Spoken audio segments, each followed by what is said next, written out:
जब संसार में चारों तरफ सुख और समृद्धि फैली थी, एक राक्षस ने जन्म लिया जिसका नाम महिषासुर था। ओम ब्रह्मदेवाय नमः। ओम ब्रह्मदेवाय नमः।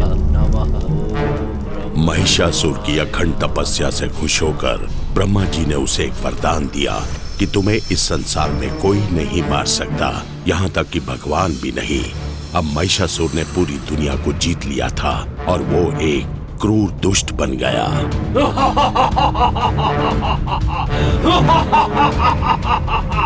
मेरे होते हुए तुम दूसरे ईश्वर को पूजोगे? तुम्हारा ये तो साहस! सबसे बड़ा भगवान मैं हूँ। कभी नहीं, तुम भगवान से बड़े नहीं हो।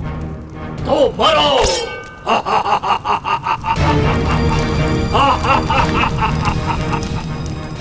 देवता भी जानते थे कि महिषासुर स्वर्ग को भी नहीं छोड़ेगा। ब्रह्मा ने उसे इतनी शक्ति दे दी है जितनी कि देवताओं के पास भी नहीं थी।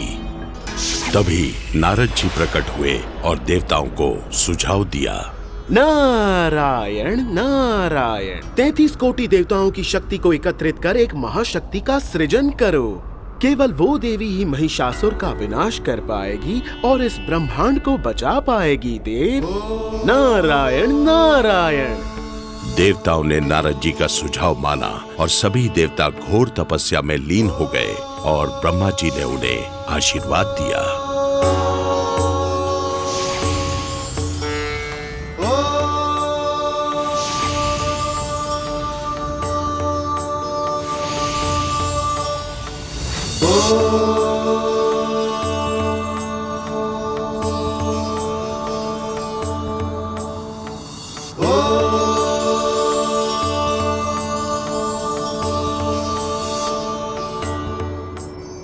तभी देवताओं ने अपने अंश की ज्योति से एक महाशक्तिशाली देवी का सृजन किया जिसका नाम चंडी था।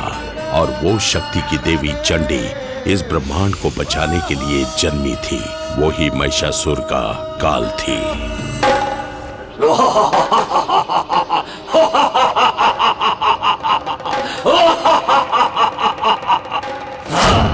महिषासुर, तेरा अंत निकट है दुष्ट। शक्तिशाली महिषासुर मां चंडी से युद्ध करने को तैयार हो गया और उसने अपने सैनिकों को आदेश दिया कि चंडी का विनाश कर दो। लेकिन मां चंडी ने अपने प्रताप से महिषासुर के सारे सैनिकों को समाप्त कर दिया और अब मात्र महिषासुर ही बचा था।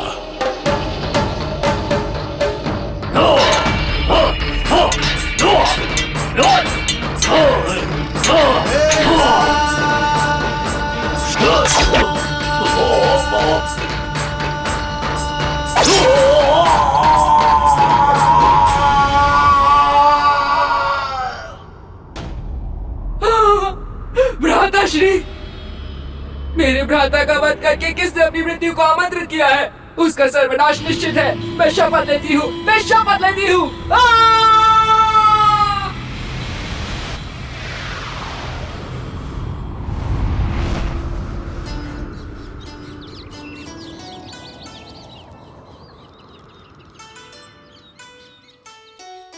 हमें लगता है कि इस किसान के साथ न्याय होना चाहिए। हमारे राज्य में किसान का पद राजा से भी ऊंचा है, सबसे ऊंचा।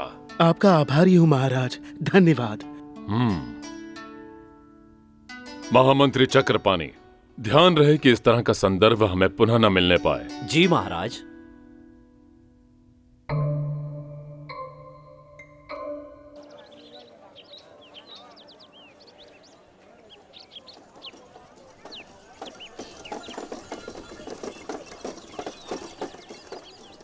मित्रों, मैंने अपने महाराज जैसा उदार और दयालु राजा आज तक नहीं देखा है। सच कहा। जब हमारे राजा पांड्या के पूर्वज मदुराई से चोला पांड्या युद्ध के दौरान लोगों को बचाने आए थे तो तब वो यहाँ एक शरणार्थी की तरह रहे थे। कोई नहीं जानता था कि वो पंडलम की रक्षा अपने राज्य से भी अधिक करेंगे। लेकिन राजा के बाद पंडलम राज्य का क्या होगा? मुझे तो ये सोचकर ही भय लगता है। हे प्रभु, हमारे राजा और रानी को एक संतान दे दो जिससे हमारे राज्य को उत्तराधिकारी मिले।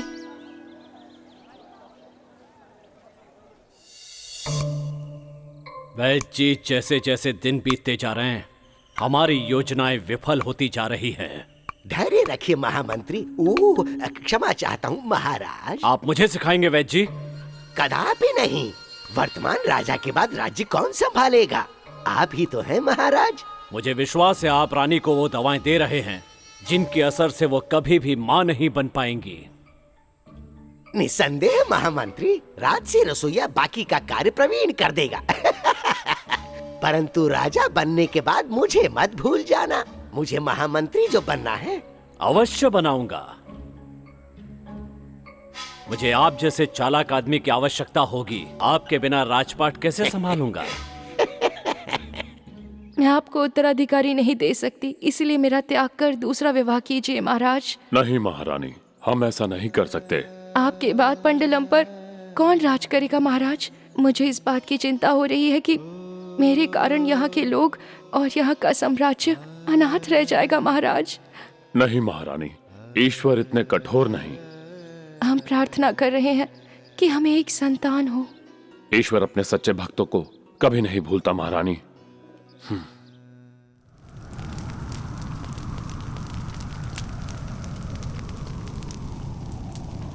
महिषी ने ब्रह्मदेव को प्रसन्न कर लिया और भगवान से अवध्य होने का वरदान मांग लिया।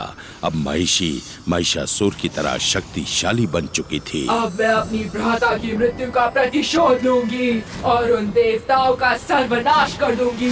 मेरा प्रतिशोध आरंभ हो चुका है।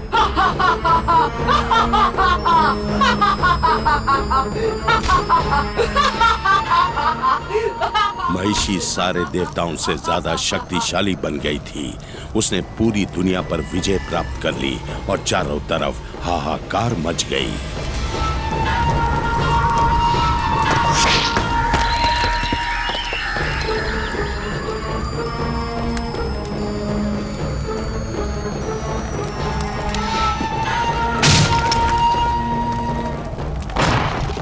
महिषी ने अपने भ्राता का प्रतिशोध लेने के लिए पृथ्वी लोक के देवताओं पर आक्रमण कर दिया। देवता भयभीत होकर भाग गए। इंद्रदेव और बाकी देवता जान बचाने के लिए त्रिमूर्ति की शरण में चले गए, लेकिन त्रिमूर्ति जो देवताओं का त्रिकूट था, वो भी महिषी के सामने हतबल थे। ब्रह्मदेव के वरदान के कारण हम में से कोई भी महिषी का वध नहीं कर सकता। जब भगवान शिव और मेरी शक्तियां एक साथ जुड़ जाएंगी और एक रूप हो जाएंगी, तो महिषी भी उस शक्ति का मुकाबला नहीं कर पाएगी। हम दोनों के अंश से पैदा हुआ एक कुमार महिषी को पराभूत कर सकता है और पृथ्वी को बचा सकता है प्रभु। जैसा आप उचित समझें प्रभु। हर हर महादेव, हर हर महादेव, हर हर महादेव, हर हर महादेव, हरि ओम महादेव, हर हर महादेव, हरि ओम।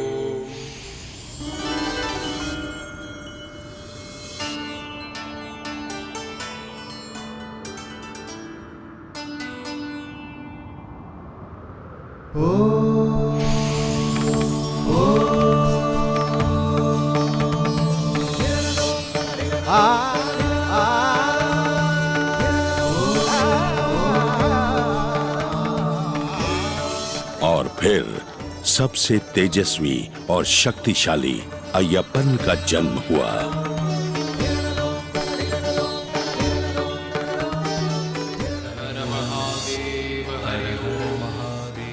प्रभु, हमारे पुत्र की देखभाल कौन करेगा? इसका संगोपन मंडलम के महाराजा और महारानी करेंगे। वो हमारे परम भक्त हैं और पुत्र प्राप्ति की इच्छा भी रखते हैं।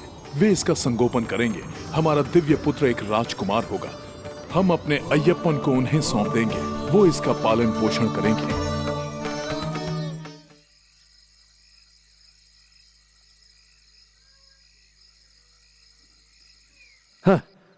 अब हमें राजा को मारकर सत्ता हथिया लेनी चाहिए।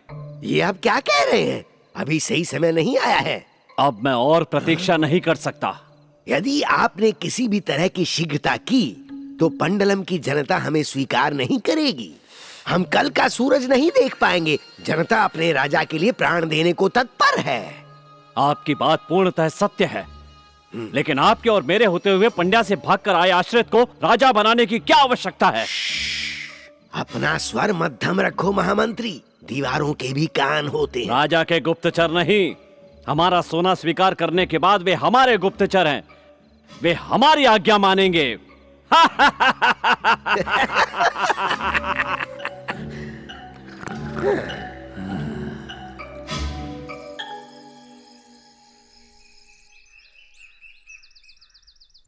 महामंत्री चक्रपाणी, कल रात तुम कहाँ थे? मैं यही था, अर्थात यहाँ नहीं था महाराज। मुझे समाचार मिला कि डाकू उदयन शक्तिशाली बन चुका है, उसकी जानकारी लेने गया था। महामंत्री, हम कितनी बार उसे पराभूत कर चुके हैं, आखिर वो फिर से शक्तिशाली कैसे बन गया? महाराज, सूचना मिली है कि वो लोगों को एकत्रित कर युद्ध की योजना बना रहा है। सावधानी बरतनी होगी, उदयन घायल शेर की तरह है। और मैं भी। तुमने कुछ कहा?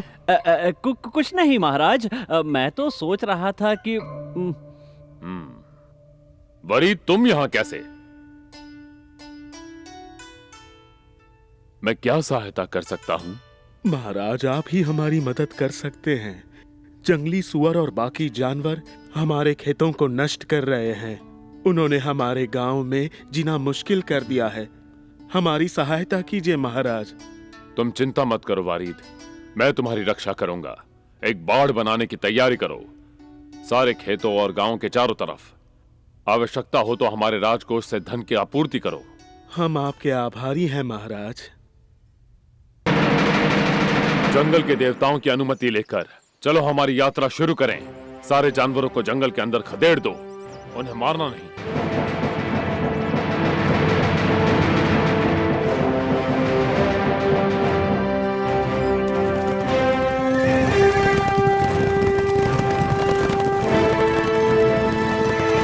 उनका पीछा करो, जल्दी करो, उन्हें चोट मत पहुंचाना। बस उन्हें भगा दो।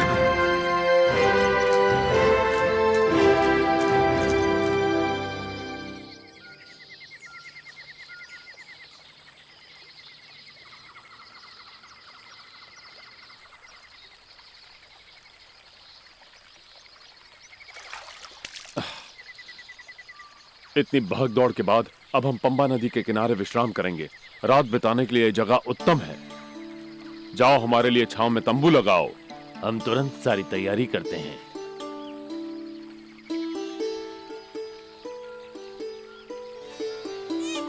हाँ?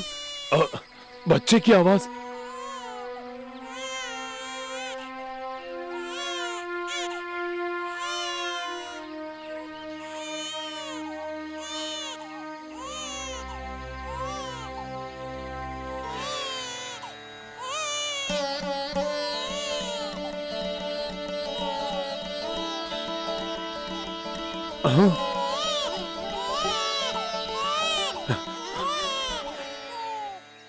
हे प्रिय प्रभु, आप इस तरह मेरी परीक्षा क्यों ले रहे हैं?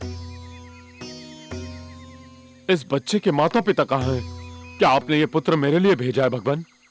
मुझे बताइए भगवान, कृपया। नहीं, मुझे इस बच्चे को साथ नहीं ले जाना चाहिए। इसके माता पिता आसपास कहीं जंगल में ही होंगे। हे राजन, आप तो न्याय और गुणों के धनी हैं। आप पीठ कैसे दिखा सकते हैं? आप एक नवजात को जंगल में अकेला छोड़ देंगे? ये अशोभनीय है। अब सच कहूं तो मुझे विश्वास नहीं हो रहा।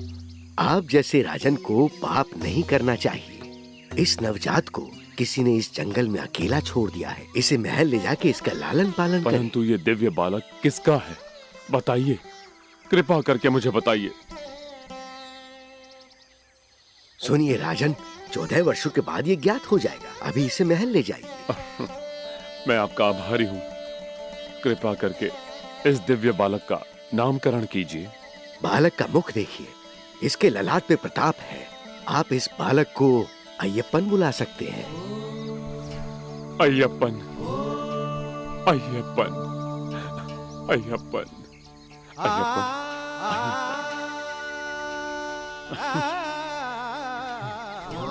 शंभु महादेव, ये आपकी ही माया है। आपने मुझे पुत्र प्रदान कर ही दिया। हे भगवान, मैं आजीवन आपकी आराधना करता रहूंगा। हमारे सपने और योजनाएं सब धूल में मिल गए हैं वैद्य। वो जंगली बालक सबका प्रिय बन गया है। आप निश्चिंत रहिए महामंत्री, शीघ्र ही रास्ता निकल आएगा। तुम यहाँ से भागने का प्रस्ताव दे रहे हो? ऐसी बातें ना करें। इस राज्य पर आपको राज करना है। थोड़ा धीरज रखिए महामंत्री। इसका मेरे पास एक उपाय है।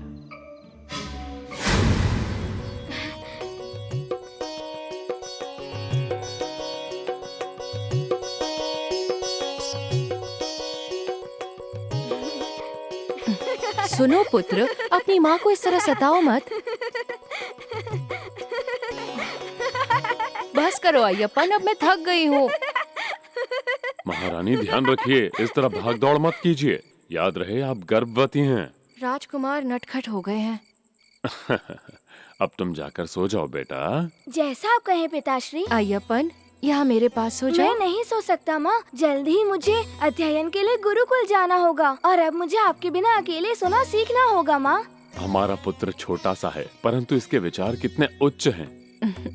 ये केवल आपके सामने ऐसी वार्ता करता है, अन्यथा ये बहुत नटखट है।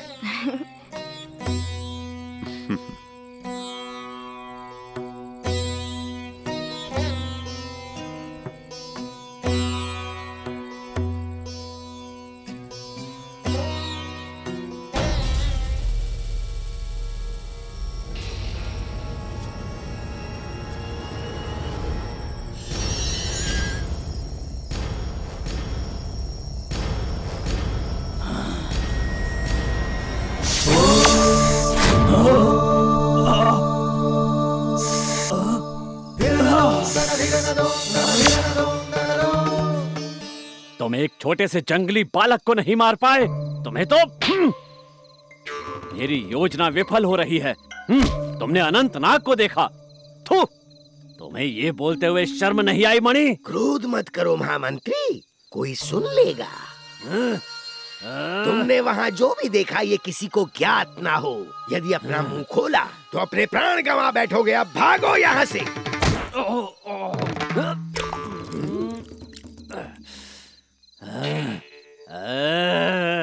मुझे लगता है कि वो चमत्कारी बालक है, उसके पास चमत्कारी शक्ति है। तुम्हें क्या लगता है वैद्य? ये सत्य हो सकता है। अंततः वह जंगली बालक है, परंतु उसे ये ज्ञात नहीं कि हम कौन हैं।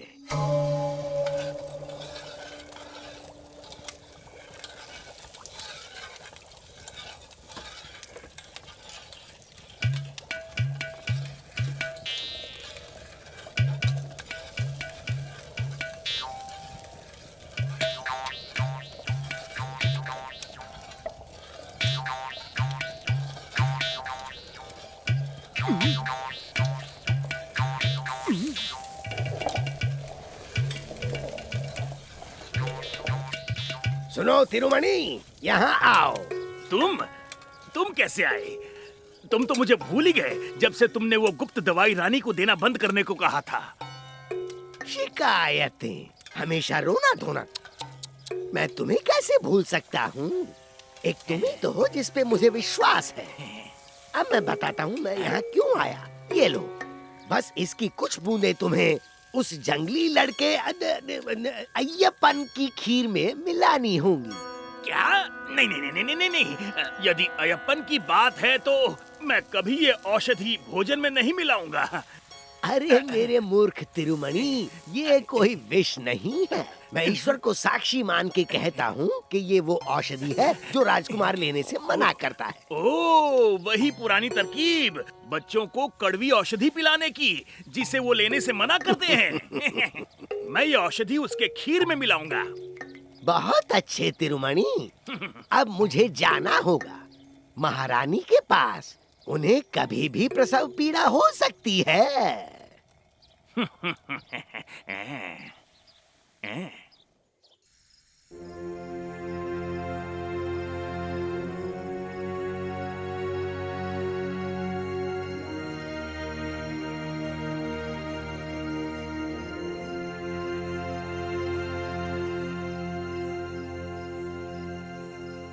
महाराज, राजकुमार हुआ है।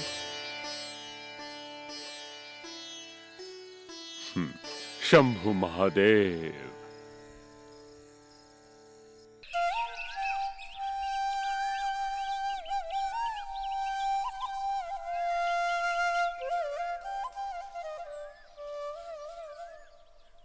अय्यप्पन, तुम्हारे भ्राता के जन्म के पश्चात तुम सदैव भोजन करना भूल जाते हो। देखे ना ये कितना सुंदर है माँ।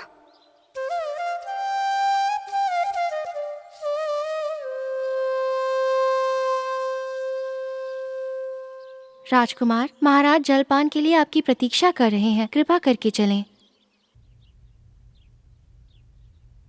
महामंत्री, हमारे साथ बैठिए। कई दिन बीत गए साथ जलपान किए हुए।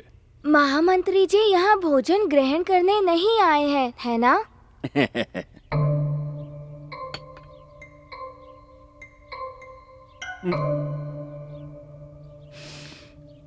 पिताश्री, क्या मैं ये खीर पी सकता हूँ? अवश्य पियो।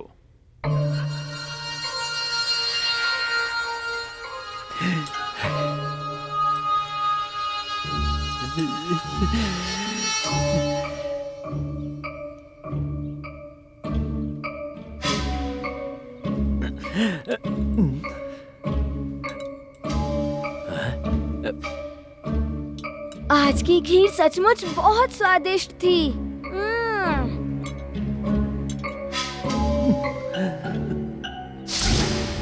क्या विष का कोई प्रभाव नहीं हुआ?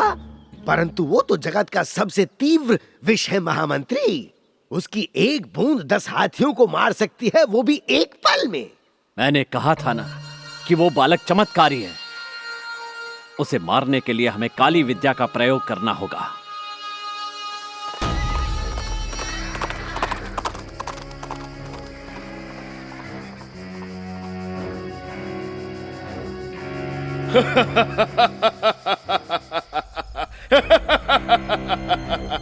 एक के बाद एक घटना वैसे ही घट रही हैं जैसे मैं चाहता था। एक बार निलक्कल गांव पर हम विजय प्राप्त कर लें तो पंडलम से लेकर अंबालापुरा से कायमकुलम तक सारे राज्य हमारी मुट्ठी में होंगे। फिर त्रावणकोर भी हमारा होगा।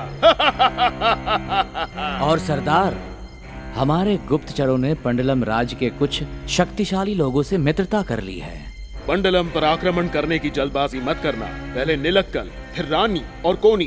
एक बार ये राज्य हमारे अधीन हो जाएं, तो पंडलम जीतना आसान होगा। मैं खुद पंडलम के राजा की नाक काटकर कांच की पेटी में संभाल कर रखूंगा। पंडलम के लोगों का मानना है कि निलक्कल के लोगों की शक्ति निलक्कल के मंदिर में है। हमें पहले उस मंदिर को ध्वस्त करना होगा। वह देवता उन्हें शक्ति प्रदान करते हैं। कौन सी शक्ति? हमारी सेना की योजना पिछली बार ध्वस्त हुई, बस इतनी सी बात। उस मंदिर या वहाँ के भगवान में कोई शक्ति नहीं है, झूठ है। देखिए सरदार, हमें केवल आपकी आज्ञा चाहिए उस मंदिर को धूल में मिलाने के लिए। अगर आपकी आज्ञा है तो हम उस मंदिर को ध्वस्त कर देंगे। यदि हमारे सैनिक यही चाहते हैं तो आज रात ही आक्रमण करो, परंतु सावधान रहना। जैसा आप कहें सरदार।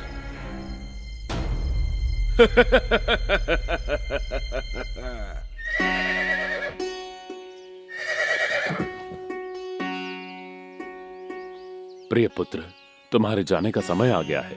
गुरुकुल पहुंचते ही पूरी एकाग्रता से अध्ययन करना।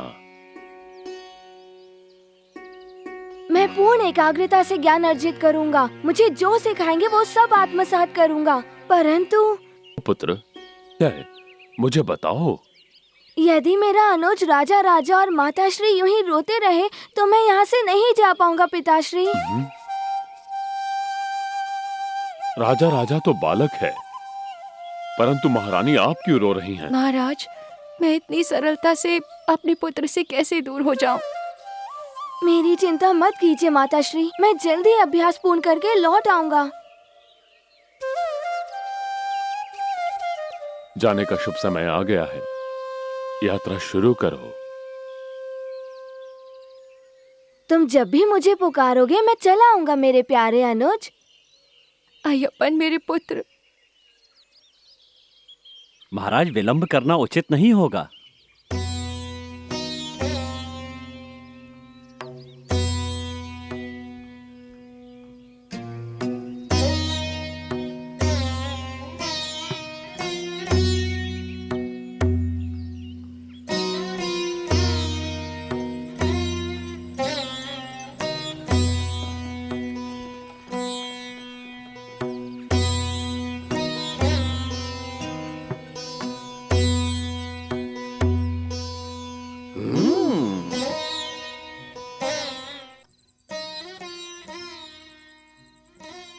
आज आप संध्या प्रार्थना में उपस्थित क्यों नहीं थे?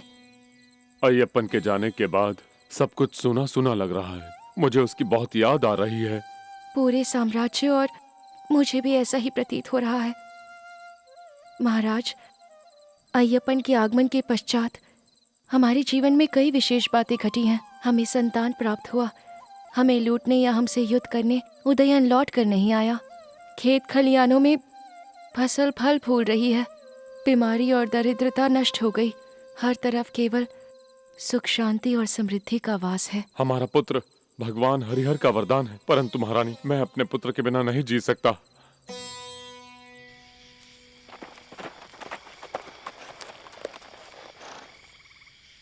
हम यहीं प्रतीक्षा करेंगे। उदयन के गुप्तचरों ने कहा था कि वो हमसे मिलने यहीं आएगा। उदयन भले ही डाकू हो, परंतु वचन पूर्ति के लिए विख्यात है। उदयन हमें अपना एक व्यक्ति देगा जो काली विद्या में माहिर होगा। वो उस बालक को सरलता से मार देगा अपनी शक्तियों से, और इस बार हम नहीं हारेंगे। अरे ये तो यक्षिणी है, रक्त पीने वाली जंगल की आत्मा। भागो! ये अवश्य अय्यप्पन का कार्य होगा, भागो!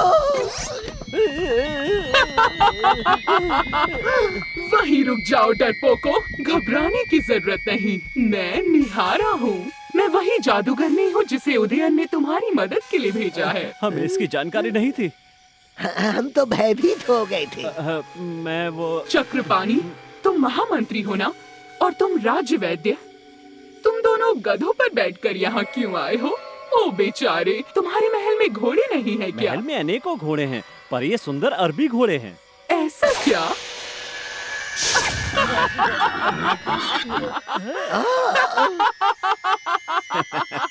तुम अकेले ही पर्याप्त हो उस जंगली बालक को मारने के लिए।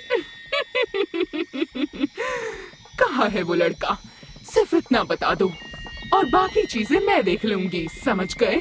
और हाँ, इसके बदले में क्या करना है तुम्हें पता है ना? हाँ, हमें पता है। कल रात को ही हमने अपनी सेना निलक्कल से पीछे हटा ली है। मुझे बस अपनी योजना के बारे में बता दो।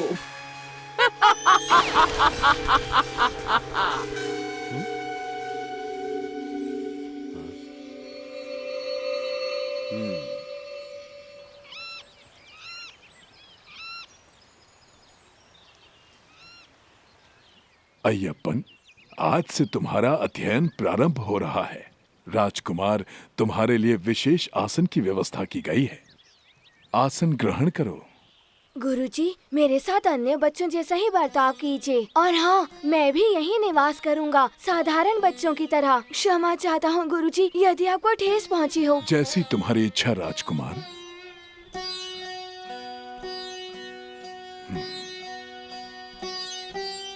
ये कोई साधारण बालक नहीं है।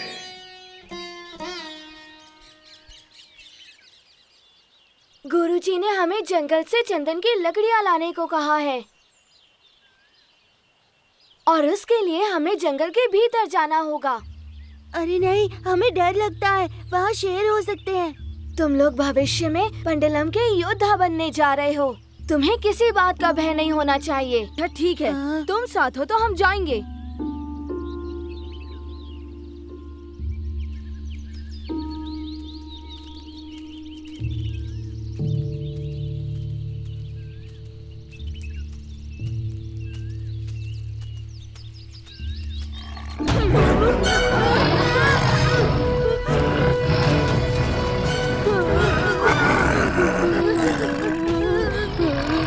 पीछे हट जाओ।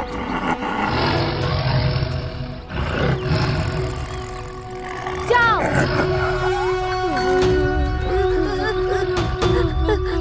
भयभीत मत होना, जानवर बहुत आज्ञाकारी होते हैं। मैंने कहा जाओ तो वो चले गए।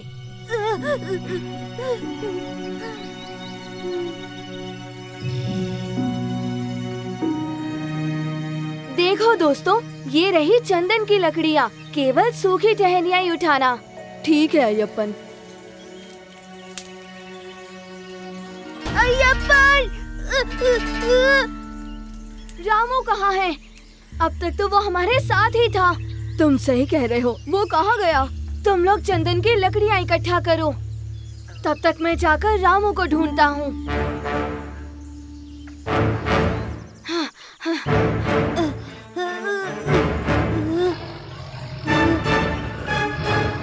अय्यप्पन, बचाओ मुझे!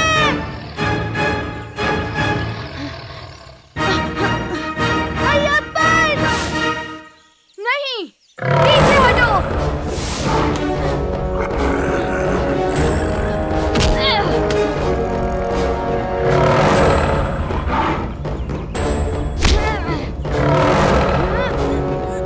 तुम ऐसे नहीं मानोगे।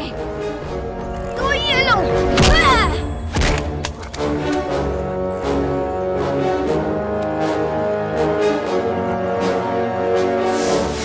तुम्हारी हिम्मत कैसे हुई? तुम नहीं जानते मैं कौन हूँ। अब इसे रोक कर दिखाओ।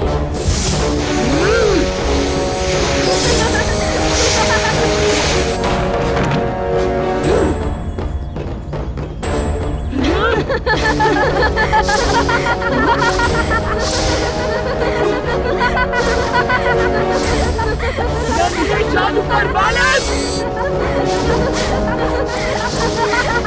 अगर हिम्मत है तो मेरे सामने आकर लड़ो। मुझे अपनी शक्ति दिखाओ, मैं तुम्हें नष्ट कर दूंगी।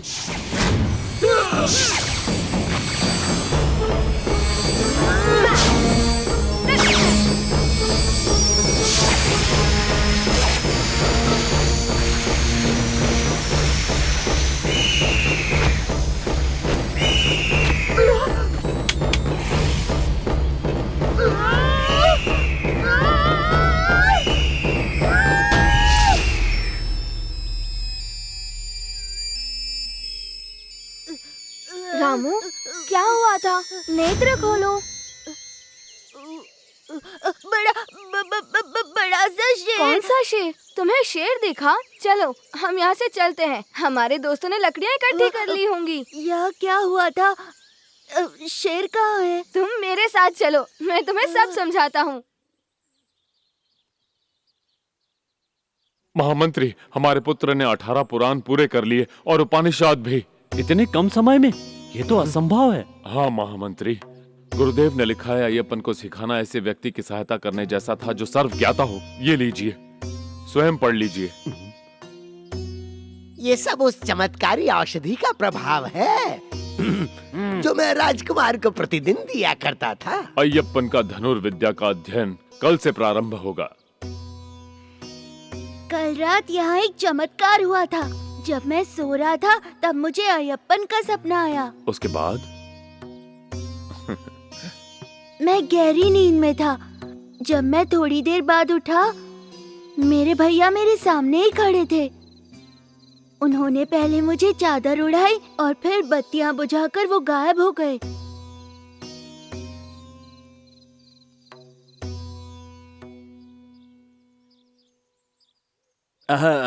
ये केवल आपका स्वप्न था।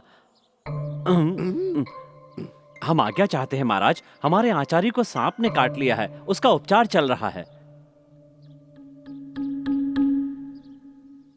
हमारी योजना फिर असफल हो गई। मैंने सुना है कि अय्यप्पन के गुरु ज्ञान में गुरु वशिष्ठ के समान हैं और गुरु द्रोणाचार्य की तरह अजय धनुर्धर हैं। ऐसा प्रतीत होता है हमारे सारे द्वार बंद हो रहे हैं। चिंतित ना हो वैद्य, कुछ द्वार बंद हो गए तो क्या, हम नए द्वार खोलेंगे।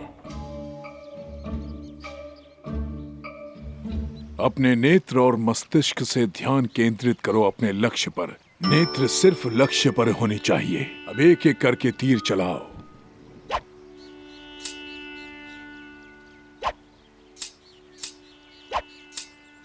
अय्यप्पन, पंछी की नेत्र को लक्ष्य बनाओ और अपने लक्ष्य से भटकना मत। जैसी आपकी आज्ञा गुरुदेव।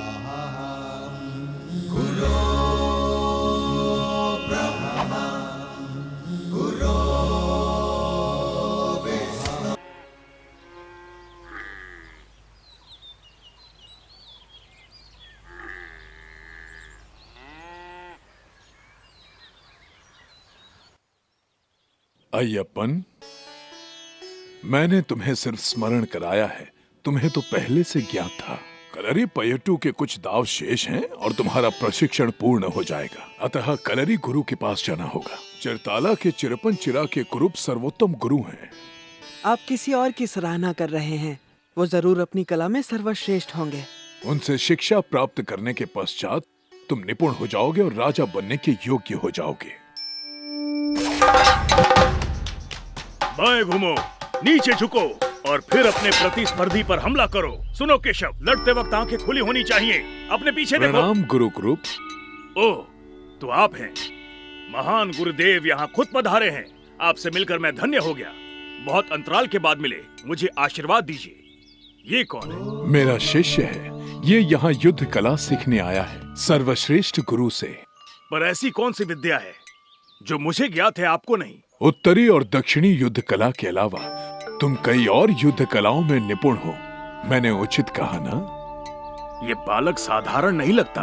ये है कौन? आप बताएंगे? अवश्य बताऊंगा। पहले बताओ, क्या तुम इसे सिखाओगे? अवश्य, शुरू करते हैं। अय्यप्पन, प्रशिक्षण के लिए तैयार हो जाओ। पकड़ो इसे, पकड़ लो। अद्भुत। इस कला में सारे योद्धाओं के हाथ घायल हुए थे, वो असफल हो गए। अय्यप्पन कोई साधारण बालक नहीं है। अपना बचाव करो।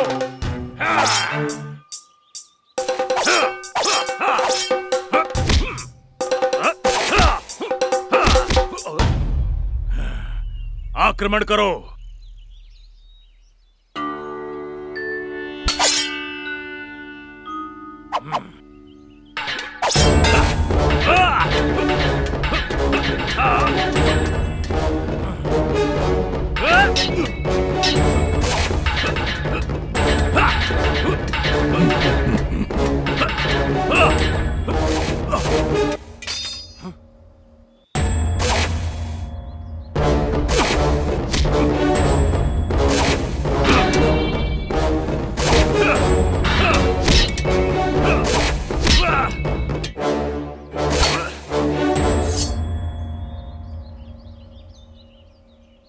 उत्तम, अति उत्तम, परंतु तुम्हें अभी भी बहुत कुछ सीखना है। क्षमा करना, मैंने छलावे से पराभूत किया। आज तक मेरा सामना कभी तुम्हारे जैसे महान योद्धा के साथ नहीं हुआ था। मैं तुम्हें घायल करने के लिए क्षमा चाहता हूँ। तुम हो कौन? अय्यप्पन, पंडलम से हूँ। अय्यप्पन, पंडलम का होने वाला राजा। राजकुमार, मुझे क्षमा कीजिए। गुरु अपने शिष्य से क्षमा मांग रहा है। कृपा करके मुझे इस पातक का दोषी मत बनाइए। युद्ध का हर दांव पेच सीखना तुम्हारे लिए आवश्यक है, दूसरों के प्रति नहीं, किंतु शत्रु के हर वार का प्रति उत्तर देने के लिए। अय्यप्पन ने ये कला आत्मसात कर ली है कुरूप। अब तुम अय्यप्पन का प्रशिक्षण पूरा करो। मैं भाग्यशाली हूँ कि मुझे ये मिला। मेरी युद्धशाला भी धन्य हुई तुम जैसा शिष्य पाकर। इसे मर्म रणनीति नोकू मर्म सिखाओ। इस युद्ध कला में तुम निपुण हो। ये तो ईश्वर और आपकी कृपा है।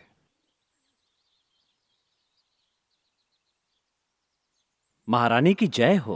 बोलिए महामंत्री। मैं आपसे एक वार्ता करने आया हूँ। आप मुझसे क्या वार्ता करना चाहते हैं? आपको तो सब ज्ञात है। ये सत्य है, लेकिन मेरे प्रश्न का उत्तर केवल आप ही दे सकती हैं महारानी। पूरे राज्य में केवल आप ही हैं जो ये गुत्थी सुलझा सकती हैं। सुनिए माँ, क्या आपका वो चित्र पूरा हो गया? चलिए बाहर चलकर देखिए, बगीचे में बहुत सारी सुंदर तितलियाँ आई हैं। चलिए मेरे साथ। क्या सचमुच? कौन से रंग की पुत्र? माँ चलिए खुद चलकर देखिए, वो खूबसूरत फूलों की तरह लग रही हैं। चलिए ना। तुम चलो पुत्र, मैं थोड़ी देर बाद आती हूँ। शीघ्र आना माँ, नहीं तो वो सब की सब चली अभी आती हूँ जाएंगी। पुत्र। बताइए महामंत्री, आप क्या जानना चाहते हैं? महारानी, महाराज गुरुकुल से लौटते ही अय्यप्पन को राजा घोषित करने वाले हैं। हाँ तो?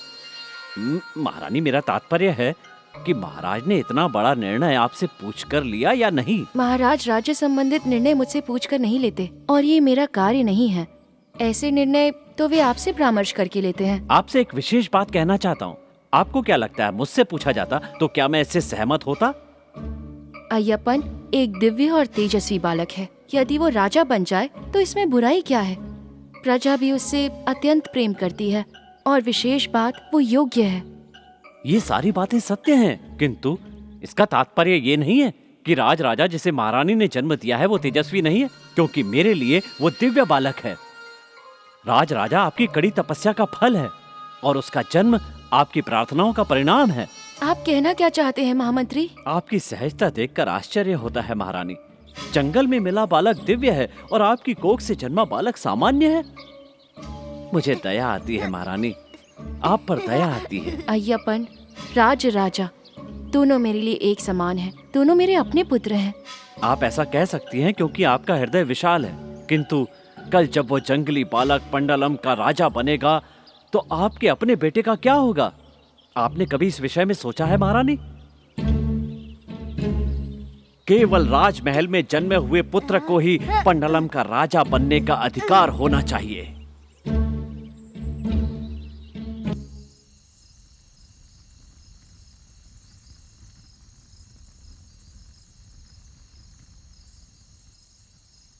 गुरुजी, आपके द्वारा दी गई शिक्षा पूर्ण हो चुकी है। कृपया बताएं, मैं आपको गुरु दक्षिणा में क्या भेंट दूं? प्रिय शिष्य, मुझे तुमसे कोई दक्षिणा नहीं चाहिए। तुम्हें शिक्षा प्रदान करके मेरा जीवन धन्य हो गया। परंतु गुरुजी, आपके मुख पर खुशी नहीं दिख रही है। और फिर गुरु शिष्य का रिश्ता तो सदियों के लिए होता है ना? मुझे लगता है आपको कोई चिंता सता रही है। तुम मस्तिष्क पढ़ सकते हो, तुम्हें सब पता है। प्रतीत हो रहा है आप अपने पुत्र को लेकर चिंतित है। निश्चय ही राजकुमार, ये जलते दिए नहीं देख सकता, ये हमारी बातें नहीं सुन सकता, ये स्वयं बोल नहीं सकता, ये ईश्वर का नाम नहीं ले सकता। गुरुनाथा, मेरे पास आओ। आओ, देखो तुम्हारे पिता कितने चिंतित है। मेरे पास आओ, अयप्पन तुम्हें बुला रहे हैं। यहाँ आओ। आओ प्रिय गुरुनाथा।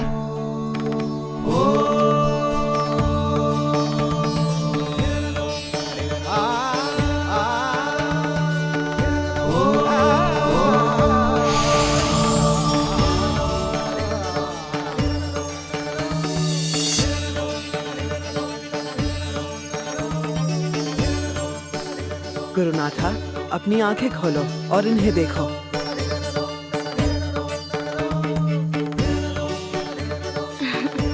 गुरुनाथा, ईश्वर को याद करो। स्वामी अयप्पा, स्वामी अयप्पा।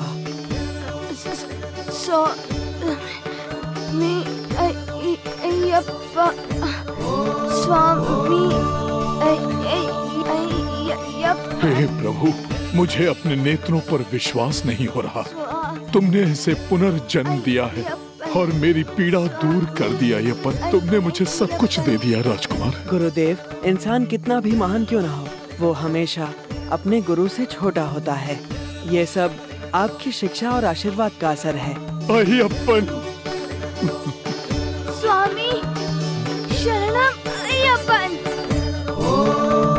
स्वामी शरणम, शरणम अयप्पन।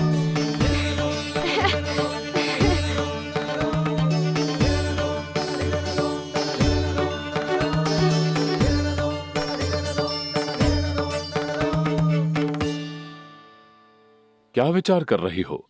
क्या किसी विचार को लेकर विचलित हो? महाराज को मेरा स्मरण हो ही गया। महाराज, आपको केवल राजपाट और अपने पुत्र अयप्पन में रुचि है। मेरी और मेरे पुत्र की किसी को चिंता नहीं। आज अयप्पन गुरुकुल से लौट रहा है और उसके आने पर वही राजपाट संभालेगा और मैं चिंता मुक्त हो जाऊंगा। उसके बाद हम दोनों अपना शेष जीवन ईश्वर की आराधना में व्यतीत कर पाएंगे। आप कितने दयालु हैं। वो तो मैं हूँ ही। चलिए चलते हैं, वो यहाँ पहुँचता ही होगा। कितने दिन हो गए हमें अयप्पन को गले लगाकर। आप जाइए, मेरा स्वास्थ्य ठीक नहीं, मैं नहीं आ पाऊंगी। मेरा मन विचलित हो रहा है। महारानी, आप विश्राम कीजिए, मैं राजकुमार को लेकर आता हूँ। मेरा पुत्र अयप्पन। पिताश्री।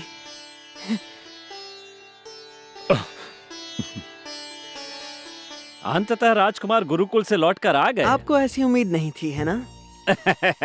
अरे नहीं नहीं, सूचना मिल जाती तो आपके स्वागत की तैयारी करके रखते। महाराज, हमारी मदद कीजिए। महाराज, मदद कीजिए, मदद कीजिए महाराज।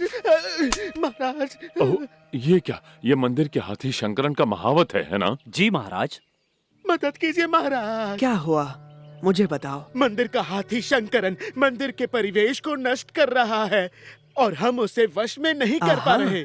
बस इतनी सी बात है, मैं अभी उसे काबू करता हूँ। नहीं नहीं राजकुमार, शंकरन बहुत ही ताकतवर जानवर जानवर है। हमारे आसपास के कई इंसानों से अच्छे होते हैं, हम उन्हें काबू में कर सकते हैं। सही कहा ना महामंत्री? मुझे आज्ञा दीजिए, मैं जल्द ही लौटूंगा। संभल कर रहना राजकुमार।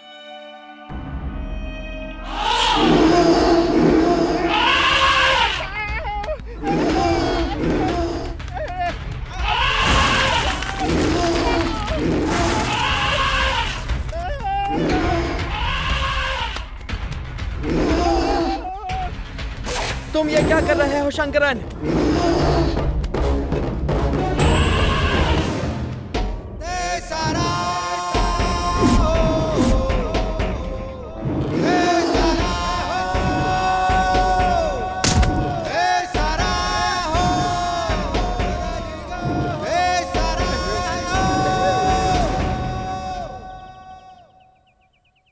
देखो तुमने यहाँ सबको कितना डरा दिया है। तुम्हें सजा मिलनी चाहिए। शरारती हाथी, चलो अब राजमहल चलते हैं।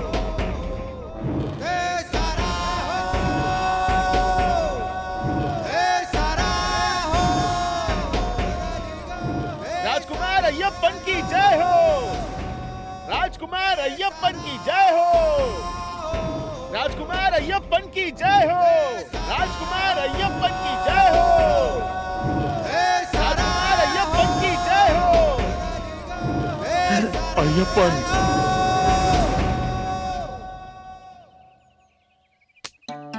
मंदिर के पटाखों ने इसे डरा दिया था, इसलिए ये बेकाबू हो गया और दौड़ने लगा। बस इतनी सी बात थी, है ना शंकरन? देखो ये भी सहमत है। मैंने कहा था ना युवराज, शंकरन अति शांत हाथी है, इसे बालक भी वश में कर सकते हैं। माताश्री कहाँ है? उनका स्वास्थ्य ठीक नहीं। ओ तो अंततः तुम्हें मेरा स्मरण हो ही गया। क्षमा चाहता हूँ, आशीर्वाद दीजिए। भैया, आपको ये हाथी कहाँ से मिला? आपके गुरुकुल से? क्या आप इसे मुझे देंगे? भ्राता, मैं ये हाथी तुम्हारे लिए ही लाया हूँ। ये तुम्हारा है। नहीं, कदापि नहीं। ये हाथी उन्मत्त और खतरनाक है। नहीं, मुझे वो चाहिए। माँ, मुझे वो हाथी चाहिए। मुझे वो हाथी चाहिए। मैंने तुमसे मना किया ना, अब हट मत करो। चलो मेरे साथ। सुनिए माताश्री, ये हाथी कुछ नहीं करेगा।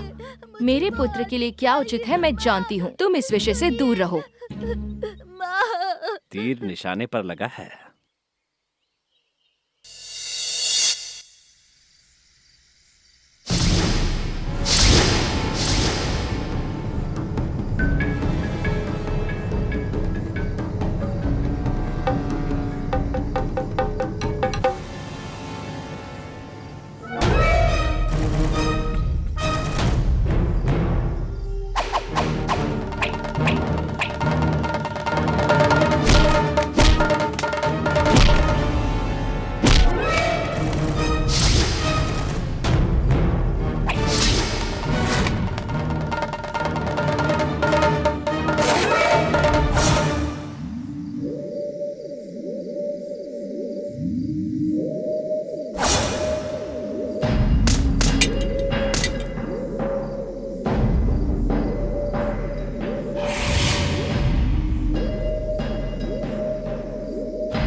हमारी किस्मत अच्छी थी कि हमने काडा कराली में रुकने का फैसला किया। अल्लाह के रहम से हमारा जहाज भर चुका है। सरदार, तो हम अगली लूट के लिए कहीं और की तैयारी करें? अभी नहीं। हमारे पास जो खजाना है वो जमींदारों ने यहाँ के रहने वाले गरीबों से लूटा है। अब हमें ये खजाना गरीबों में बांटना होगा। हमारे हुक्म की तामील की जाए। जी सरदार। ओह, अशुभ समाचार है।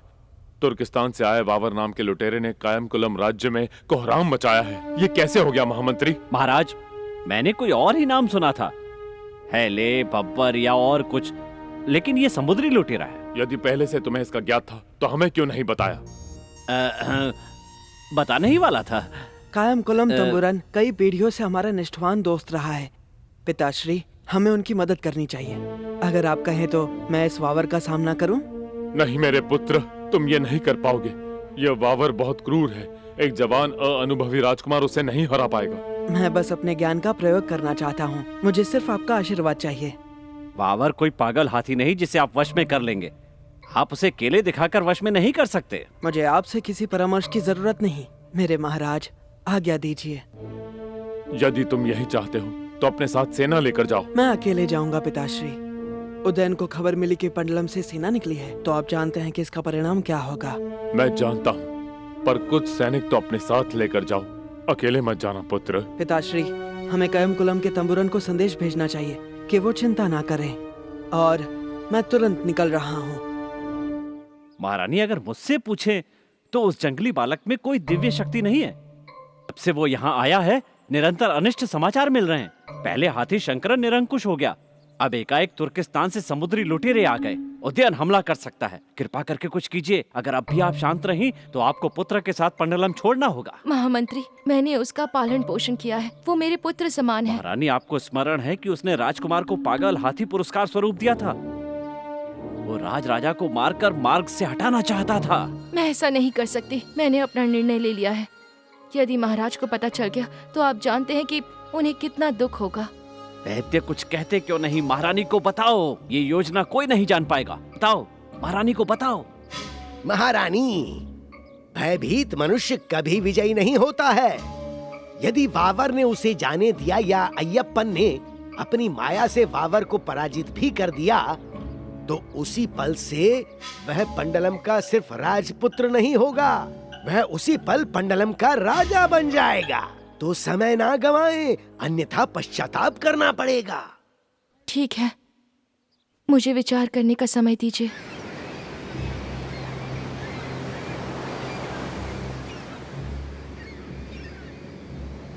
दो हफ्ते हो गए हैं, अभी तक वावर के जहाज की कोई खबर नहीं। वावर अवश्य समुद्र में लौट गया होगा। उसने हमें देखा होगा। हम किनारे की रक्षा कर रहे हैं। युवराज, लगता है हमें कुछ मिल गया। हाँ, ये अवश्य वावर का जहाज है और ये किनारे की तरफ आ रहा है। सब तैयार हो जाओ।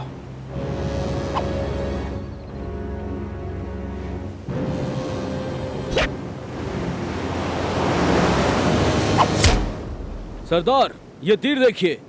ये तीर नहीं, हमारे लिए चुनौती है। चलो किनारे चल के उन्हें दिखा। वल्ला, आखिर ये जाबाज कौन है?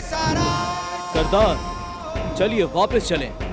आज तक हम पीठ दिखाकर भागे नहीं हैं और आज भी नहीं भागेंगे, वो भी जब मेरी बराबरी का दुश्मन मेरा इंतजार कर रहा है।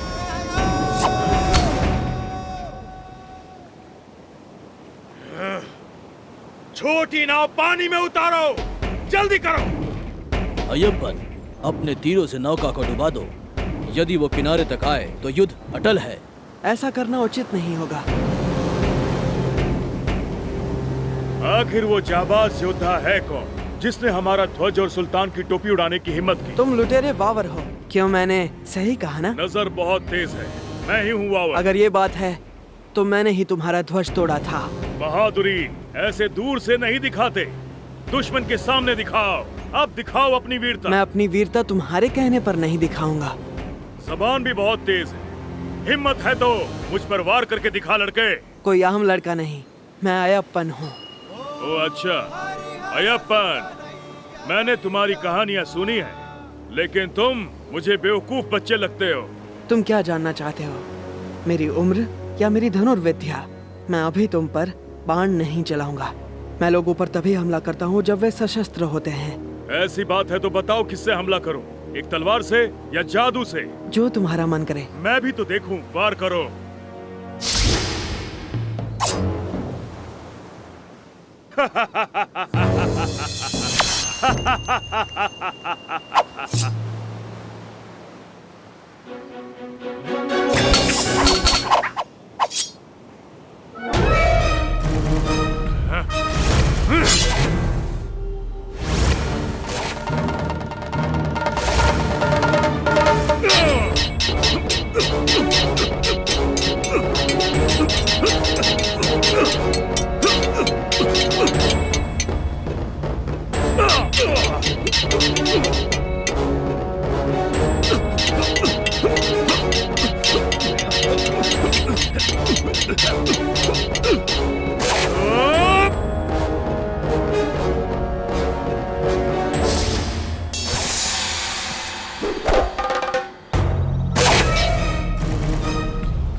अय्यप्पन, मेरे दोस्त, जंग का कोई ऐसा पैतरा नहीं जो मैंने तुम पर इस्तेमाल ना किया हो, लेकिन तुम सच में बहुत ताकतवर हो। वावर, मैं जानता था तुम एक अच्छे इंसान हो और इसीलिए मैंने तुम्हारे साथ युद्ध किया, वो भी अकेले अपनी सेना के बिना। मैं समझ गया था तुम में गजब की काबिलियत है, इसीलिए मैंने अपनी सेना को तुमसे दूर रखा, क्योंकि मैं अपनी सेना को कभी भी खतरे में नहीं डालता अय्यप्पन। ये वावर के लड़ने का तरीका है। ऐसी सोच रखने वाला मनुष्य लुटेरा कैसे हो सकता है? अगर अमीरों से लेकर गरीबों को देना चोरी है, तो बताओ कितने लोग हैं जिनके पास दौलत है और कितने गरीब हैं? तुम्हें फर्क पता चल जाएगा। किसी की संपत्ति छीनने से बेहतर है इंसान को खुद ये समझना चाहिए और संपत्ति का त्याग करना चाहिए। दौलतमंद लोग ऐसा नहीं सोचते हैं, वो तो बस गरीबों को लूटना चाहते हैं और उनकी दौलत से अपनी तिजोरियां भरना चाहते हैं। रात के अंधेरे में लूटने से क्या अमीरों को समझाना ठीक नहीं होगा कि वो अपनी इच्छा से संपत्ति दान करें? इंतजार करते करते तो पूरी दुनिया खत्म हो जाएगी अय्यप्पन। दौलतमंद लोगों के पास सिर्फ एक चीज की कमी होती है, वो है दिल। यदि मैंने तुम्हें ऐसे व्यक्ति से मिलवाया तो? अगर ऐसी बात है तो मैं खुदा की कसम खाता हूँ, मैं अपने साथियों के साथ लोगों को लूटना बंद कर दूंगा। वचन दीजिए। वावर का ईमान ही वावर का खुदा है अय्यप्पन। मेरे लिए खुदा से बढ़कर कुछ नहीं। तत्वमसी। या मेरे खुदा, ये क्या है? ऐसे अल्फाज नहीं सुने। ये शब्द उपनिषदों में लिखा है, कोई नाम नहीं है। इसका मतलब? इसका मतलब है वो तुम हो। महर्षि अरुण ने श्वेत केतु को इस नाम से पुकारा था, तत्वमसी। तुम जो मेरे सामने खड़े हो, तुमने भले ही वचन दिया हो, किंतु तुम गरीबों की मदद नहीं कर रहे हो वावर। एक बात तो मानूंगा, स्वामी अय्यप्पन, आज तुमने मेरी आंखें खोल दी। उठ जाओ मित्र, मैं कोई गुरु नहीं हूँ, केवल एक मित्र हूँ वावर, प्राण प्रिय मित्र। तुम जैसे इंसान को आखिर गुरु मानने में गलत ही क्या है बताओ? तुम महान हो। मैं अभी तक महान वावर का गुरु बनने लायक नहीं हूँ, ना मेरी उम्र है, ना पर्याप्त अनुभव। लेकिन मैं मुसलमान हूँ और इस्लाम मेरा मजहब है। क्या तुम मुझे अपनाओगे ये जानते हुए कि मेरा मजहब और सोच अलग है? मैं सिर्फ एक धर्म को मानता हूँ, मानवता। और तुम में मुझे एक बात नजर आई जिसे तुम्हें बदलनी चाहिए, और वो तुम्हारा काम है। तुम्हारा दोस्त बनने के लिए मैं कुछ भी छोड़ सकता हूँ अय्यप्पन। मुझ में जानने और सीखने की ललक बहुत ज्यादा है। तुम में जो मैंने नूर देखा है वो किसी और में नहीं देखा। राजकुमार अय्यप्पन की जय हो, राजकुमार अय्यप्पन की जय हो, वावर की जय हो, वावर की जय हो।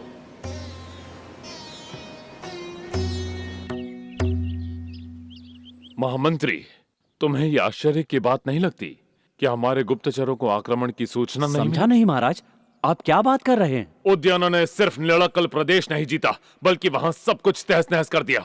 अब वहाँ कुछ नहीं बचा। मैंने सोचा नहीं था कि ऐसा होगा। आपको कैसे पता चला महाराज? हमारे राज्य में आज भी कुछ लोग हैं जो अपने राजा के प्रति स्नेह रखते हैं। पहले युवराज को कायमकुलम से लौटने दीजिए, उसके बाद वो उद्यान को संभालेगा और हमारे पूरे राज्य को भी।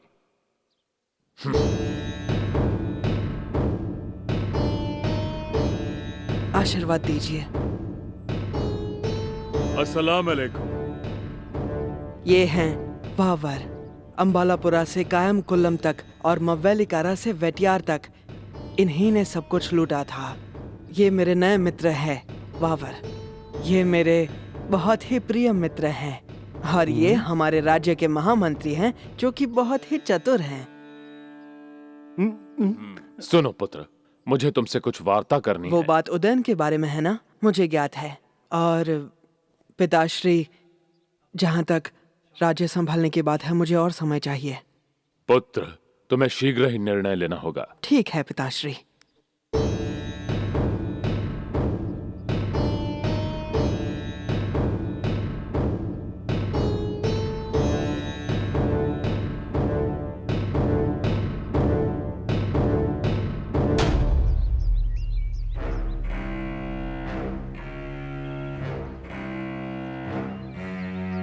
हमारा करीमाला किले में प्रवेश करते ही समझो हम जीत जाएंगे।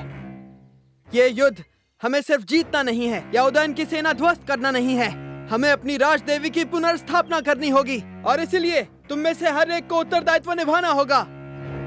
फरीद, पोला चुरक्कल के व्यापारी और वावर हमारे साथ होंगे इस युद्ध में हमारी सहायता के लिए।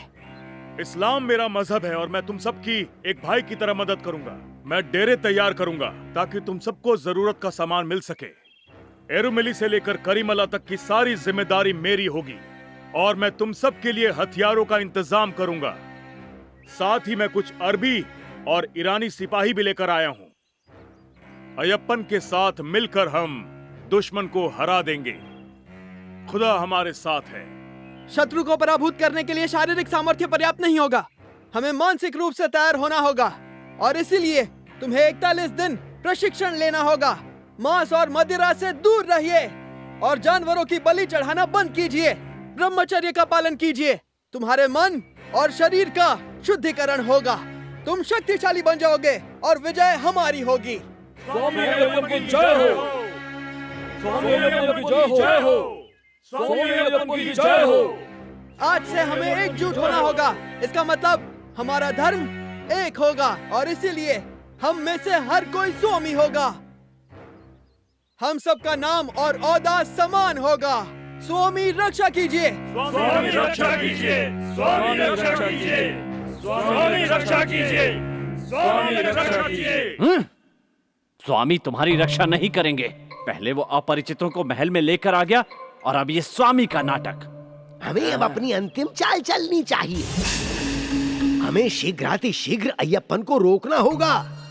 अब वो नास्तिक बन चुका है और हमारे महाराजा की प्रतिमा को मलिन करना चाहता है। वो जंगली बालक वावर को मारने की बजाय महल में लेकर आ गया। आगे वो उदयन से समझौता करेगा और उसे अपना चाचा कहेगा। मुझे अपने राज्य के भविष्य की चिंता हो रही है महारानी। उदयन हमारी समस्या नहीं है, हमें अन्य विशेष बातों पर ध्यान देना चाहिए। जब घी सीधी उंगली से ना निकले तो उंगली टेढ़ी करनी पड़ती है। केवल ये बताएं मुझे क्या करना है।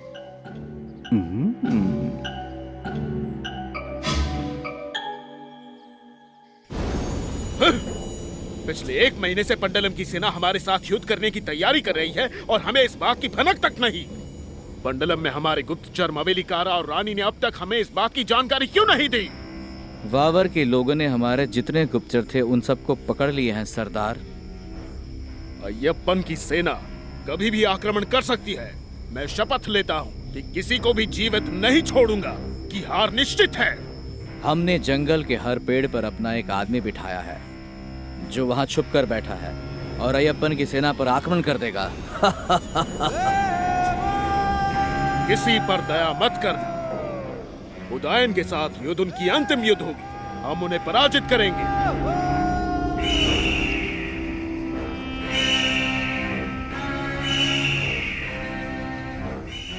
आकाश में लाल गरुड़ उड़ रहा है और ये एक अच्छी बात है। ईश्वर हमारी तपस्या से प्रसन्न है। उन्होंने हमें शक्तिशाली बनाया है। युद्ध के लिए तैयार हो जाओ योद्धाओ। इस बार उदयन हमारी शरण आएगा और युद्ध की शुरुआत आज से होगी। आगे बढ़ो और हम एक साथ मिलकर ये युद्ध जीतेंगे।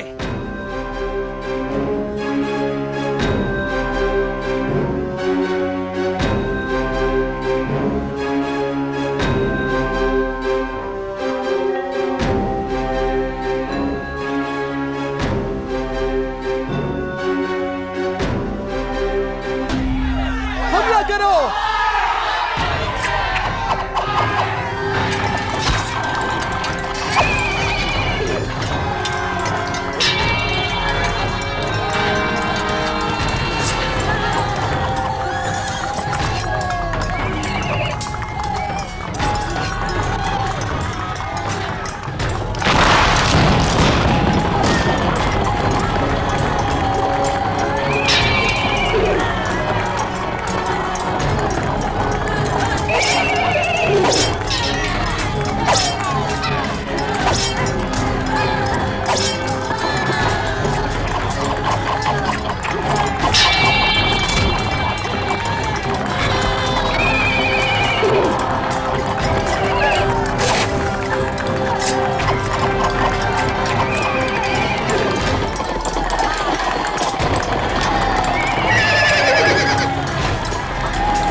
उदयन, क्या अब तुम निष्पाप लोगों की जान लेना बंद करोगे और आज से पंडलम के कानून का पालन करोगे? मुझे मारना मत, मुझे मारना मत। मैं हार स्वीकार करता हूँ, मैं नियमों का पालन करूंगा।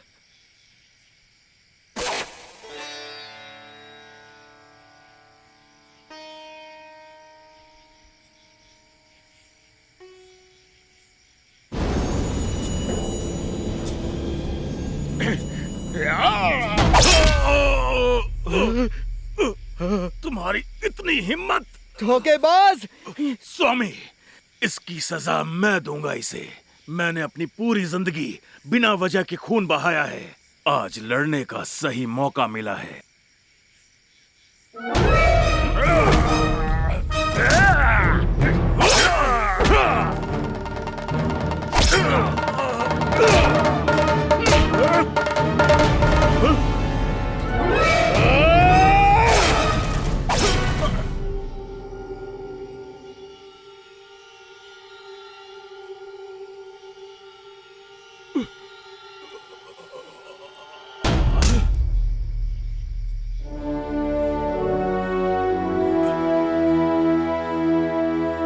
वावर, अपने घावों पर जड़ी बूटियां लगाओ ताकि और खून ना बहे। तुम्हारा ये प्यार मैं हमेशा याद रखूंगा। शुक्रिया।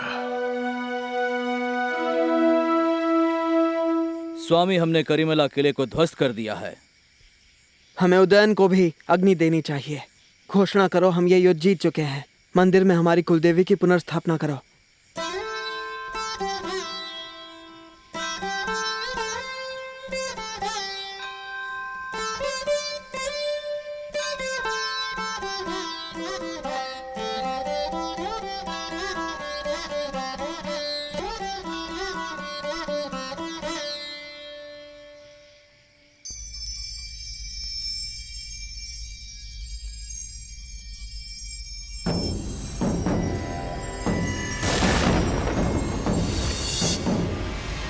नारायण नारायण नारायण नारायण। यहाँ नारायण का अस्तित्व नहीं महर्षि। यहाँ मैं ही नारायण और नारायणी हूँ, समझ गए? ओह, क्षमा कीजिएगा, मैं तो ये विवशतावश कह गया। मनुष्य के पूजनीय देवता कहाँ है? कहाँ छिपे बैठे हैं? मैं उनसे युद्ध करने के लिए विचलित हूँ। आपसे लड़ने की क्षमता किसमें है महान महिषी? आपने तो तीनों लोग को पराजय किया है। कोई नहीं लड़ेगा। नारायण। ये सत्य है। परंतु मैंने कुछ सुना है। क्या सुना तुमने?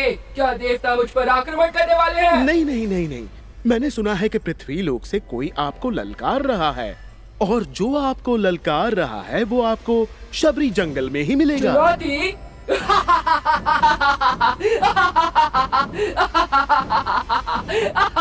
क्या तुम परिहास कर रहे हो नारद? मैं परिहास नहीं कर रहा हूँ। मैं प्रभु नारायण की शपथ महिषी की शपथ लेता हूँ। ठीक है, तो मैं स्वयं जाकर देखती हूँ।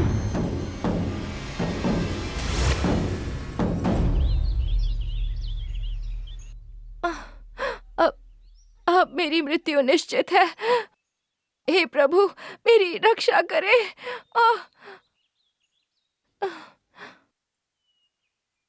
वैद्य जी, मुझे बताइए, इस रोग का कोई उपचार नहीं? एक उपाय है महाराज, परंतु वो असंभव है। समस्या ये है कि जो सामग्री हमें चाहिए वह आसानी से उपलब्ध नहीं। जो सामग्री चाहिए हमें बताइए, हम स्वयं लेकर आएंगे। महाराज, हमें शेरनी का दूध चाहिए। अल्प मात्रा ही पर्याप्त होगी। उस दूध में भस्म मिलाकर चूर्ण के साथ सेवन करने से यह रोग ठीक हो सकता है। शेरनी का दूध? ये कैसी औषधि है? शेरनी का दूध? आप भयभीत हो गए युवराज? शेरनी का दूध, वो भी ताजा निकला हुआ। पहले कभी इस दवाई के बारे में नहीं सुना। ये इस विकट रोग की अनसुनी औषधि है। कृपया मुझे अन्यथा ना लें। आपने इतने साल धनुर्विद्या, वेद और उपनिषदों का अभ्यास किया है, परंतु मैंने आयुर्वेद का। यदि आप अपनी माँ से प्रेम करते हैं तो जाइए और वैद्य जी पर शंका न करते हुए दूध लेकर आइए। हमारे पास अधिक समय नहीं है युवराज। हाँ, यदि और विलंब हुआ तो औषधि का प्रभाव नहीं होगा। चिंता ना करें, मैं शीघ्र ही दूध ले आऊंगा। वावर या सेना के अधिकारियों को अपने साथ ले जाओ। नहीं पिताश्री, उन्हें विश्राम करने दीजिए। और वैसे भी यदि ज्यादा लोग साथ होंगे तो उद्देश्य सफल नहीं होगा, है ना महामंत्री? जी युवराज, शेरनी भयभीत होकर भाग सकती है। सुनिए वैद्य, बाकी सामग्रियों का प्रबंध कीजिए, मैं शीघ्र ही लौटूंगा।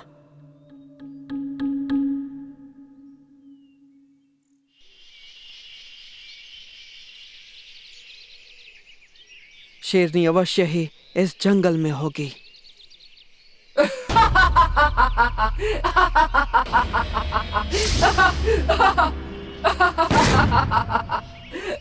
कौन हो तुम? तुम कौन हो? मेरा नाम है अयप्पन। मूर्ख कहीं के, तुम महिषी को मारना चाहते हो? अगर साहस है तो समक्ष आओ। जादू के पीछे छुपना कायरता है। तुम्हारा साहस कैसे हुआ यहाँ आकर देवलोक की रानी को कायर कहने का?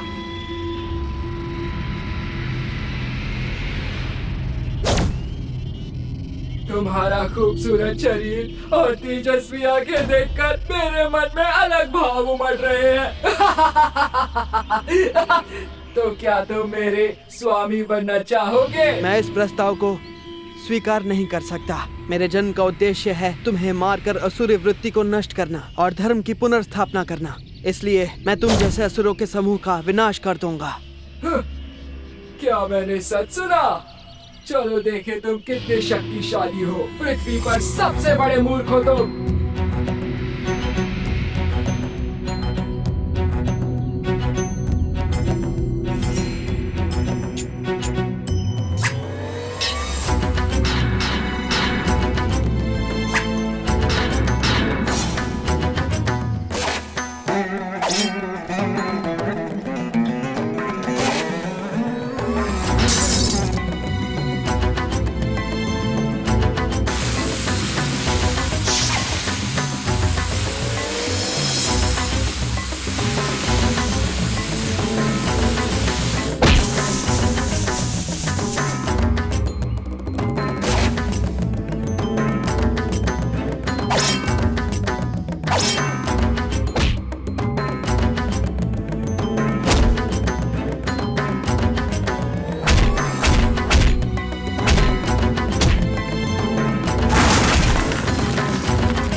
प्रिय देव, आपकी कृपा से मुझे इन बंधनों से मुक्ति मिली है। मेरे प्रभु, मुझे अपनी देवी के रूप में स्वीकार करें। हे प्रिय देवी, तुम मेरा ही अंग हो। मैंने इस जीवन काल में ब्रह्मचर्य का पालन करने की प्रतिज्ञा ली है। देवी का दर्जा प्राप्त होगा। मेरी बहन बनकर तुम मेरी बाईं तरफ हमेशा रहोगे। जैसी आपकी आज्ञा प्रभु।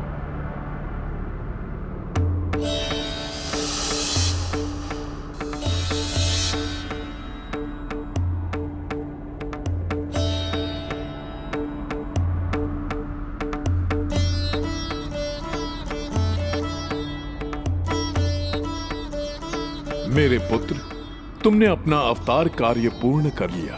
अब तुम पंडलम महल में अपने परिवार के साथ लौट सकते हो। उसके बाद शबरी पर्वत पर एक मंदिर बनाओ और वहां कलयुग के देवता बनकर वास करो और ऐसे भक्तों की सहायता करो जिनका इस संसार में कोई नहीं है। मेरे पुत्र, स्वर्ग की अप्सराएं शेरनी बनकर आएंगी। भगवान शेर के बच्चों का रूप धारण करेंगे। स्वयं इंद्र शेर का रूप धारण करेंगे ताकि तुम उन पर विराजमान हो सको।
रक्षा करो।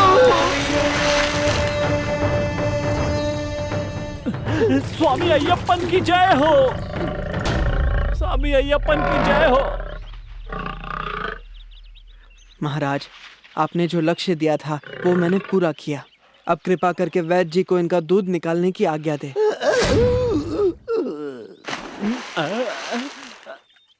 हे ईश्वर, अब मुझे स्मरण है वर्षों पहले पंबा नदी के किनारे जो मुझे कहा गया था, आप स्वयं ईश्वर का अवतार हैं। हम सबको क्षमा कीजिए और पंडलम के सिंहासन को स्वीकार कीजिए। कल रात ही महारानी का स्वास्थ्य ठीक हो गया। आपके जंगल में जाने के पश्चात हमारे महामंत्री और वैद्य ने रानी के कान भरे थे। उन्होंने जानबूझकर आपके साथ षड्यंत्र रचा था। कृपया शेरों को वापस भेजिए और मुझे क्षमा कीजिए। क्षमा मत मांगिए। जो कुछ हुआ वो ईश्वर की इच्छा थी, इनकी नहीं, और इस वजह से इनसे वो पाप हो गए जो ये करना नहीं चाहते थे। हे ईश्वर, आपकी इच्छा मेरे लिए आदेश है। अपना राजपाट और देश सही वक्त पर मेरे प्रिय भ्राता राजा के हाथों सौंप। मेरा अवतार कार्य अब पूरा हो गया है। मैं अब यहाँ से एक तीर चलाऊंगा। वो जहाँ गिरेगा वहाँ एक मंदिर बनाइए। एक मंदिर जी हाँ पिताश्री। जो भाविक जन पंबा में स्नान करके वहाँ मेरी पूजा अर्चना करेंगे, उनकी मनोकामनाएं पूरी हो जाएंगी और उनके दुख नष्ट हो जाएंगे।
स्वामी अय्यप्पन की जय हो। महामंत्री और वैद्य को उनके कर्मों का फल मिल गया। उन्हें घातक बीमारियों का सामना करना पड़ा। उन्होंने पंबा के जल में स्नान किया और स्वामी अय्यप्पन के चरणों में शरण ले ली और वो तुरंत अपने दुख और पीड़ा से मुक्त हो गए। कई हजारों साल के बाद भी महान स्वामी अय्यप्पन आज भी सबरी पर्वत पर रहते हैं। कलयुग के देवता के रूप में भक्तों का उद्धार करते हैं। स्वामी अय्यप्पन की जय हो।